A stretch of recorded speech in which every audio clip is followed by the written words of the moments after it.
നമ്മുടെ പെണ്ണുങ്ങൾക്കും സമയം കൊടുക്കണം, അവരും അധ്വാനിക്കട്ടെ, അവരും ഖുർആൻ ഓതിക്കൊണ്ടിരിക്കട്ടെ. ഒരു അസർദേശമൊക്കെ നമ്മൾ വേഗം പള്ളിയിൽ നിന്നൊക്കെ നിസ്കരിച്ച് പോയിട്ട് എല്ലാവരും കൂടിയിട്ട് ഒരു മണിക്കൂർ കൊണ്ട് അങ്ങോട്ട് ഫുഡ് ഉണ്ടാക്കുക, വളരെ നല്ലൊരു രീതിയായിരിക്കും അത്. അപ്പൊ നമ്മൾ ഫുഡ് ഉണ്ടാക്കിയേ ആന്ന് അള്ളാന്റെ റസൂൽ സല്ലല്ലാഹു അലൈഹി വസല്ലമ തങ്ങൾ ചുടും, ആയിഷ ബീവി പരത്തി കൊടുക്കും. അങ്ങനെയായിരുന്നു അവരുണ്ടാക്കിയിരുന്നത്, ഫുഡ് ഉണ്ടാക്കിയത്. അള്ളാന്റെ റസൂൽ കീറി കൊടുക്കും, ആയിഷ ബീവി റളിയല്ലാഹു അൻഹ കൊണ്ടുവന്ന് അട്ടിക്കിടും വിറക്.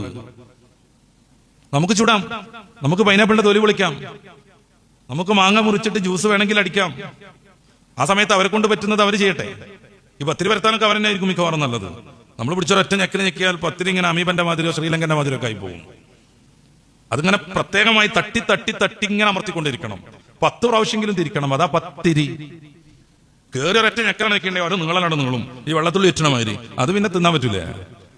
അവര് ചെയ്യേണ്ടത് അവര് ചെയ്യുക, ഹെൽപ്പ് ചെയ്തുകൊണ്ട് നമ്മളും നിൽക്കുക. അങ്ങനെ വരുമ്പോൾ ഒറ്റ മണിക്കൂർ കൊണ്ട് പരിപാടി കഴിഞ്ഞു. ഇത് ഉച്ച മുതൽ അവറ്റങ്ങൾ അങ്ങനെ ഇടങ്ങാറാവണം.